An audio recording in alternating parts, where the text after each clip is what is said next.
allusion, moi, ça vous permettra de répondre aussi, justement à l'affaire Sylvie Andrieux que vous évoquez dans l'ouvrage, parce que bien évidemment, quand vous en parlez, on voit bien qu'il y a à un moment donné une certaine corruption de politique. Alors est-ce que c'est par manque de courage?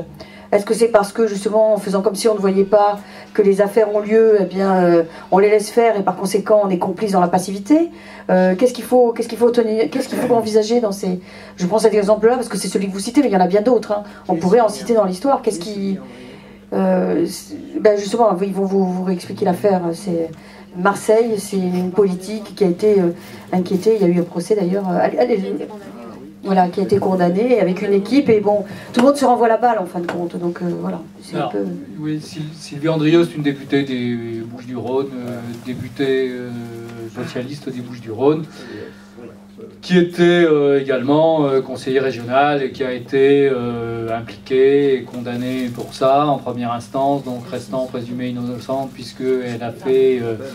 appel de la décision, et tant qu'il n'y a pas une décision qui a été rendue au dernier degré juridictionnel, les gens et les présumés innocents restent présumés innocents. Bon, ces précautions oratoires étant faites, Sylvie Andrieux a été, enfin, son histoire, c'est qu'elle a été impliquée pour avoir versé des subventions à des associations fictives qui lui permettaient d'acheter la paix dans les quartiers et d'arroser les quartiers en échange de bienveillance au moment du vote dans les urnes.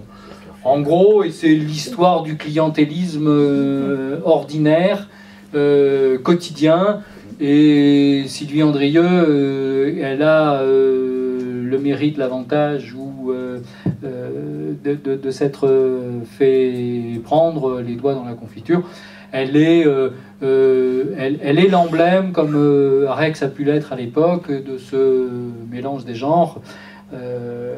Voilà. Alors, après, c'est quelque chose qui existe, et l'histoire du clientélisme et la renonciation de Dominique Voynet de se représenter à Montreuil en est, je crois, l'illustration. C'est que ça existe. Ça existera sans doute toujours, sauf que ça se voit, ça s'interprète, ça s'apprécie, ça s'appréhende différemment aujourd'hui, et surtout ça se relaie différemment par les vecteurs médiatiques. Séverine, pardon. Oui, non, je vais parler, t'inquiète pas. Non, c'était justement au sujet du politique. Pour faire le bouquin, on a vraiment voulu aller voir les gens sur le terrain et recueillir du témoignage.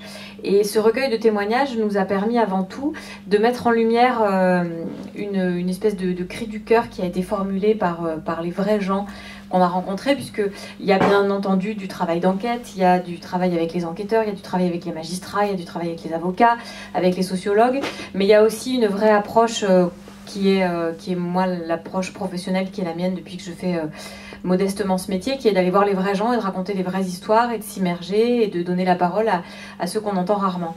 Et c'est ceux-là qui nous ont dit justement que ce qui déplorait et ce qui leur gâchait la vie au quotidien, c'était cette espèce de bienveillance politique, de faire comme si tout allait bien, de faire comme si la vie dans les cités était une vie où c'était peut-être pas génial mais ça pourrait être pire, avec une vraie volonté politique et qui eux leur pourrit la vie au quotidien, de mettre le couvercle sur la marmite en se disant que tant que ça explose pas, eh ben on va continuer à faire comme si c'était pas pire qu'ailleurs,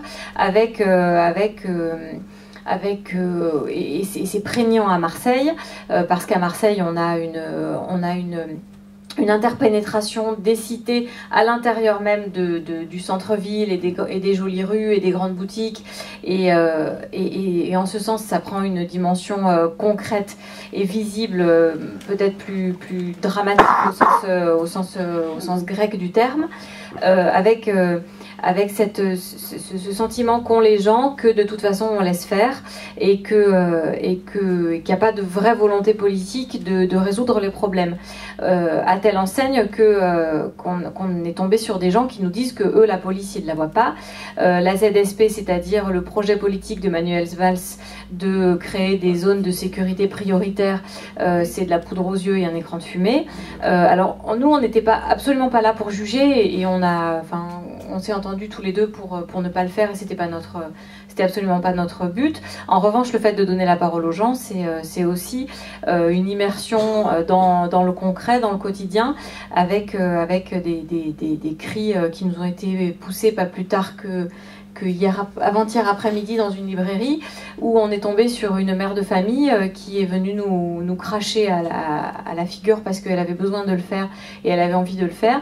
Son quotidien de mère de famille qui élève ses 3 enfants avec la crainte journalière que la rue lui pique ses gamins et de ne pas savoir si elle pourra récupérer ses gosses le jour où ces gosses, on leur aura bien fait comprendre que travailler à l'école pour un salaire de 1 000 € comme magasinier, c'est quand même pas grand-chose au regard des 80 € qu'on peut se faire tous les jours en étant guetteur dans un plan stup. On a un policier au premier rang, donc peut-être que les prix ont changé et qu'on n'est plus à 80 € mais d'accord, donc on est peut-être à 100 pour 150 pour faire le guetteur, on est à au-delà pour aller vendre du shit à des consommateurs, parce que c'est aussi la part d'ombre dont on ne parle pas, c'est-à-dire que le marché il fonctionne parce qu'on a une offre, mais il fonctionne aussi parce qu'on a une demande, et quand on tombe sur des petits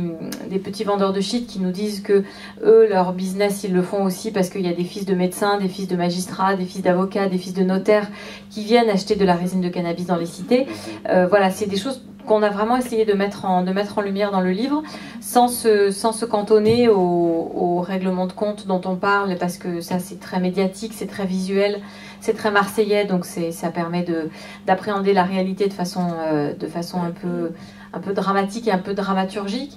Mais on avait aussi l'autre part qui était celle des consommateurs dont on a pu parler dans le bouquin. Alors, attendez, excusez-moi, les questions, on les gardera pour la fin parce que sinon après on ne peut pas tout aborder.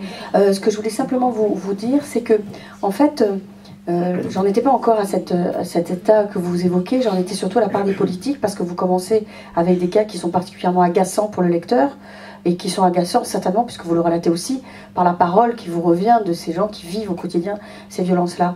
Moi, ce que j'insistais là-dessus, pourquoi? Parce que quand je lis que c'est l'affaire de 6 associations fictives montées et qu'on a monté 85 dossiers de demande de subvention pour récupérer plus de 300 000 €, ben moi je trouve que quelque part, il faut le dire, quoi. Parce qu'un politique qui se revendique politique, qui achète la paix sociale, je trouve ça, moi, pour ma part et philosophe, purement scandaleux. Voyez?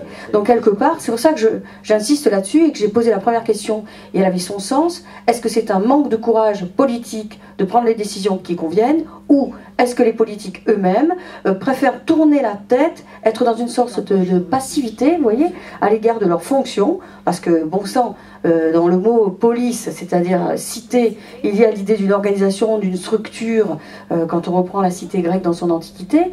Donc quelque part on se dit, donc si les politiques, vous appelez ça un pot de confiture, mais moi j'appelle ça un chaudron de confiture, vous voyez, parce que c'est énorme. S'ils font tout ça, vous avez cité d'autres politiques, on sait bien que ça ne se limite pas à cette histoire-là.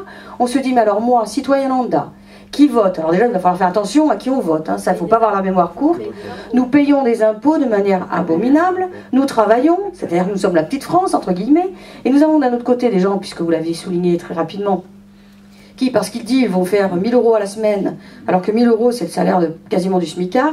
Donc à un moment donné, on se dit, que fait la police, que fait la cité, que font les politiques? Alors la police, on sait ce qu'elle fait, elle est limitée, mais d'un autre côté, il y a des politiques qui pourraient dire, ce genre de régime, on les refuse. Donc alors, qu'est-ce qu'on fait? On regarde la réalité et on s'engage aux politiques en pensant l'être collectif et l'amélioration de la cité, ou est-ce qu'on se dit, on se laisse faire, on est dans le pot de confiture, effectivement, et ça c'est agaçant. Je comprends que après les maires s'inquiètent, mais bon, c'est après... ça retombe sur le peuple, mais comme on dirige un peuple, on a ce qu'on mérite. Et d'ailleurs, le peuple a les dirigeants qu'il mérite, puisque nous votons pour des escrocs.